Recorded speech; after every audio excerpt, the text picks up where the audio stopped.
সাথে আজকে এই দেশের প্রধানরা পাঙ্গা নিয়েছে, ওই জায়গায় বসার মতো অধিকার তাদের নেই। আমাদের দেশ এখন থেকে আর হীরক রাজার দেশ নয়, এই দেশ হবে স্বাধীন মুক্তিকামী বাংলাদেশ, এই দেশ হবে স্বাধীন বাংলাদেশ। আমরা পরাধীন থাকতে চাই না, আর থাকবো না। আপনাদেরকে সুসংবাদ দিতে চাই, আর কিছুক্ষণের ভিতরে ইনশাআল্লাহ আমাদের দেশ স্বাধীন হবেই হবে।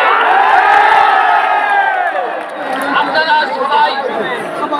সবাই রাজপথ থেকে ততক্ষণ পর্যন্ত সরবেন না যতক্ষণ পর্যন্ত এই রাজপথ শহীদ আবু সাঈদের না হয়, ততক্ষণ পর্যন্ত এই রাজপথ আপনাদের না হয়। এই রাজপথে আমরা থাকাকালীন রাজপথের 20 রাস্তা